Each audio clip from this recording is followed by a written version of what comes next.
Todos mentimos. Por cualquier razón, en algún momento mentimos. Y con cada mentira que decimos, se crea un secreto que oculta una parte de la persona que somos en realidad. Esa parte que nos avergüenza mostrar. Hay secretos inocentes. Quizá te gusta una serie no acorde a ti, quizá una novela, quizá una persona, quizá crees en algo difícil de explicar a los demás. Otros son más problemáticos y te pueden meter en problemas. Un adolescente que consume alcohol, fuma o usa drogas lidia diariamente con la ansiedad de pensar en la posibilidad de ser descubierto, si es que es consciente de sus errores, pues el serlo lo meterá en problemas no solo con sus padres. En caso de que se trate de drogas, aunque se junte con personas problemáticas o una banda, quizás se va involucrado con la policía. Aquí el riesgo es mayor, pues no solo sabrán que lo haces, su percepción completa de la persona que les hiciste creer que eras se desmoronará. Claro, no es tan grave, de cierto modo, y con el tiempo y trabajo de ambas partes puede volver a buenos términos si es que les interesa intentarlo. Otros secretos, sin embargo, se crean sin la intención de en algún momento ser descubiertos. Secretos tan oscuros, repugnantes y perturbadores que son capaces de no solo destruir tu vida por completo, sino la de tu familia y la de mucha más gente. Secretos que al descubrirse también muestran el verdadero monstruo detrás de la máscara y, dependiendo de la persona, muchos desearán no haberlo descubierto. Con frecuencia los familiares que son los primeros en encontrar estas cosas.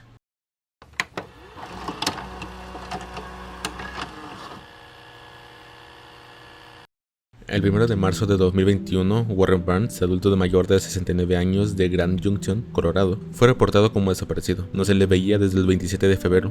La dueña de la tienda Monique's Bridal fue quien reportó la desaparición. Según dijo, se le podía ver diariamente caminando por la calle principal con su mochila y con la misma periodicidad iría a su tienda a sentarse en la silla que ella le daba para leer sus libros, sin falta a diario. Algo que ya le caracterizaba. Iría por un café o una dona y cómodamente se sentaría a leer. No era una molestia, al menos por como lo mencionaba, lo recibían del mismo modo que alguien recibe a un amigo regular en su casa.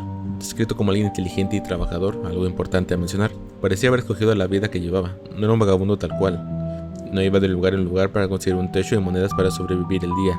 Trabajaba con Labor Ready. Lo busqué y al parecer es una agencia de empleo temporal. Las empresas los contactan y ellos llevan a las personas mejor calificadas para cumplir con ciertos puestos. Fueron ellos quienes contactaron a la dueña de la tienda. Como dije, era muy trabajador. En el tiempo que llevaba con ellos no había faltado un solo día. Tanto es así que con la primera vez que lo hizo les preocupó. Sabían que ahí lo conocían, por eso la llamaron. Sin embargo, ella tampoco lo había visto. El anterior día sí estuvo ahí. Se despidió, le dijo que la vería al día siguiente y se fue, sin saber que esta sería la última vez que alguien lo vería con vida. Se tomó en cuenta a la familia. Quizás había tomado algún tiempo para visitarlos, pero no avisó. Como dije, era trabajador, y por lo menos habría avisado que iría. Era muy responsable, subsistía a base de ese trabajo. Con eso conseguía dinero para rentar su cuarto. Además, el hombre vivía demasiado distanciado de su familia. Tenía una hija, pero no se hablaban hace mucho. Se contactarían a lo mucho cada 3 o 4 años para que te hagas una idea de lo distanciados que estaban. Aún sería probable que fuera a ver a su hija por alguna emergencia o simplemente para reconectar por alguna razón, pero no desaparecería sin más. Tenía una rutina demasiado establecida.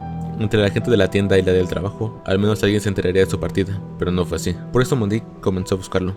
Lo publicó en Facebook y le pidió a la gente estar alerta en caso de verlo.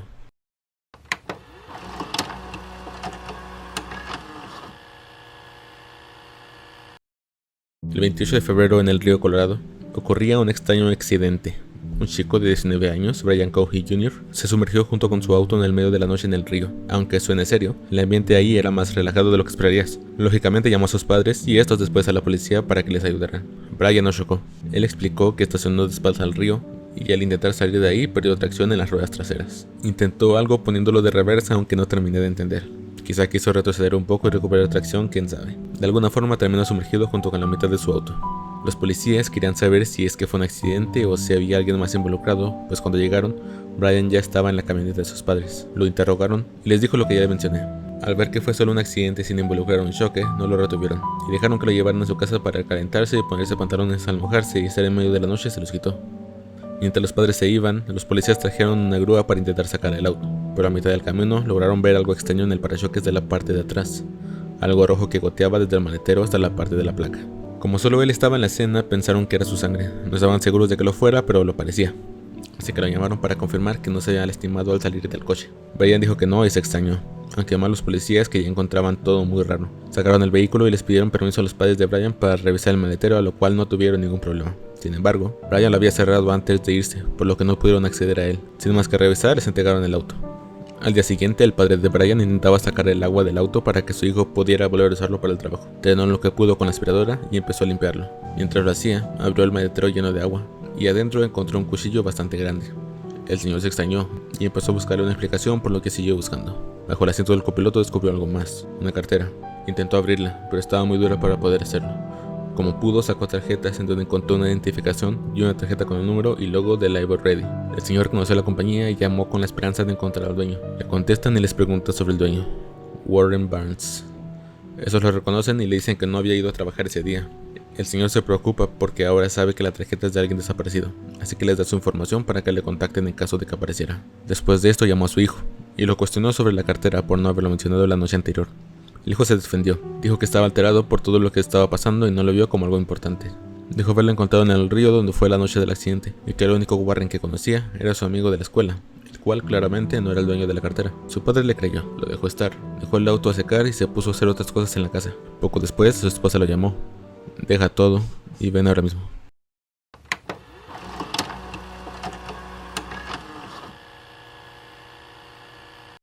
This is John. What's the address emergency? Hi, there is an emergency. I found something in my son's closet wrapped in a plastic bag. Okay, what was it? I think it's a human head. It's a what? I think it's a human head. Why do you think it's that? Because it looks like it's all an ear. Is it bloody or does it like anything like that? I just need to come. So I had to take a picture and send it to you. What's You the just address? come. Is your son there now? He just pulled up. We wanted to make sure he was here before we called. How old is he? 19. He's had a little bit of a fascination with the morbid, but he was channeling it, I thought, into becoming a crime scene investigator, but not so much. Do you think he's going to be cooperative with us? I don't know. I don't think he'll be violent. Just came back from his friend's house. Does he have any weapons in his room or do you guys have any in the house? I don't know. I think that he has a shotgun, but we can certainly remove it immediately before he gets in his room. He's out by the car now, so. Is the bag still in the closet? No, it's in my kitchen sink. And there's a secondary bag that I have not opened. Los policías fueron a la casa de la familia a interrogarlo y confirmar que la cabeza era real. Cuando llegan, estos le preguntan a Brian sobre la bolsa. Él les confiesa lo que hay en la bolsa, una cabeza decapitada y un par de manos, además de admitir haberlo asesinado la noche del accidente. El encuentro con los oficiales es aterrador. Cuando le dices lo que hay en la bolsa, cambia su tono a uno más psicópata. I believe so. And what would it be? A human head and hands. Brian ya había mostrado comportamientos problemáticos desde niño. Constantemente decía cosas a sus compañeros de escuela para molestarlos, lo cual encontraba divertido. En una ocasión, con una compañera con problemas con los ruidos fuertes, se le acercó por detrás y la aplaudió fuerte al oído, lo que le hizo entrar en pánico y llorar ahí mismo, por lo que lo suspendieron. Aunque no fue la única vez. En otra ocasión lo suspendieron por llevar un boxeo a la escuela. Es una de esas cosas de metal que se ponen en el puño para pelear. No era suyo, se lo llevó otro compañero a cambio de un dulce, aunque Brian fue el único suspendido por su pasado conflictivo. Obviamente lo llevaron con un psicólogo, el cual lo diagnosticó con trastorno de déficit de atención con hiperactividad y autismo. Aparte les recomendó que lo llevaran con un especialista, pues sospechaba también de psicosis. Su madre en la entrevista dijo que tenía un sentido del humor bastante mórbido, además de estar interesado en crímenes, escenas del crimen para ser específico. Obviamente su madre se preocupaba por esto, por lo que intentó llevarlo por el camino de la ley, convertirlo en un posible investigador. No había hecho nada como recrear esas escenas con animales o algo así de violento. Aparentemente cuidaba mucho a sus perros. Al momento del asesinato estaba tomando medicamentos para el TDAH, además de otro para la ansiedad y depresión que también le habían diagnosticado. Su madre le recordaba diariamente para que lo tomara, además de verificar el contenedor para asegurarse de que lo hiciera. Pero como él después admitió en el interrogatorio, llevaba tiempo sin consumirlas. En cuanto al acto, lo describió después en el interrogatorio. Esa noche estaba manejando en la ciudad, no se encontraba en un buen estado mental, no había estado tomando su medicamento. Manejó durante una hora viendo a la gente, escogiendo a quién sería su primera víctima. Prostitutas, vagabundos, cualquier persona considerada de alto riesgo por la policía. Cuando pasaba por las vías vio una figura oscura. Se acercó a ver y pensó que era un vagabundo. Se puso 3 pares de guantes para ocultar sus huellas y una mascarilla. Recordemos que el COVID seguía presente. Al acercarse, saltó sobre él con el cuchillo en mano y lo apuñaló en el cuello mientras estaba durmiendo. Warren se despertó de golpe con los ojos bien abiertos sin entender qué pasaba, viendo como una figura corpulenta haciendo sonidos animalescos sostenía un cuchillo sobre su cuello. Warren le preguntaba: ¿qué haces? ¿Por qué lo haces? Brian no le prestó atención y siguió apuñalándolo. El hombre volvió a preguntarle por qué lo hacía y ahora le respondió: he querido matar a alguien desde hace mucho tiempo, y siguió apuñalándolo. Luego de 1 minuto y medio de pelea y arrebato, Warren dio su último aliento con su cabeza a medio cortar. Brian lo vio y repetía: no terminó ahí. Luego de la lucha se quedó a mutilarlo. Le cortó las manos, los brazos, las piernas y y le terminó de cortar la cabeza, la cual guardó junto con las manos en su maletero en una caja de pizza. Volvió a su casa y guardó los restos en su closet dentro de unas bolsas. Se cambió de ropa e intentó lavarla varias veces. La ansiedad de que descubrieran el cuerpo no lo dejó tranquilo, así que volvió a la escena del crimen y lo subió a su auto. Manejó hasta el río, aparcó y lo tiró empujándolo con los pies. Fue después de esto que ocurrió el accidente, con el cuerpo en el río y él conservando la cabeza y manos que posteriormente serían descubiertos por su madre. El juicio duró 2 semanas. El abogado de Brian alegó que, por sus distintos padecimientos mentales, le era imposible diferenciar el bien del mal, pero el juez no le creyó. Lo encontraron culpable de homicidio en primer grado y lo terminaron sentenciando a cadena perpetua más 30 años en prisión sin posibilidad de libertad condicional. Un monumento en honor a Warren Barnes fue puesto detrás de la tienda de Monique para siempre recordarlo. Siempre recordar que estuvo ahí. ¿Se hubiera podido prevenir esta tragedia? Algunos comentarios dijeron que quizás si no se hubiera dormido en las vías no hubiera pasado esto, pero eso es la culpa a la víctima de que lo hayan matado.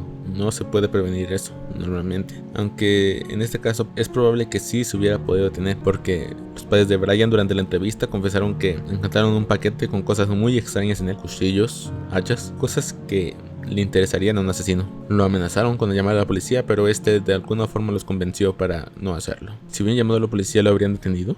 ¿Le habrían dado la ayuda que necesitaba para prevenir estos problemas? Probablemente no. Este chico tomó la vida de un buen hombre, Warren Barnes, y arruinó la vida de sus padres, todo por curiosidad. Por suerte fue detenido, y el resto de su vida no verá más que paredes grises. ¿Quién sabe qué habría pasado si nunca hubiera sido descubierto? Se le preguntó, aunque dijo que no lo volvería a hacer. Viendo él cómo sonríe mientras cuenta cómo asesinaba a un hombre indefenso, es más que obvio que continuaría cada vez que tuviera la oportunidad. Como consejo, si vas a hacer algo en secreto, primero piensa en cómo afectaría tu vida si fueras descubierto. But he took your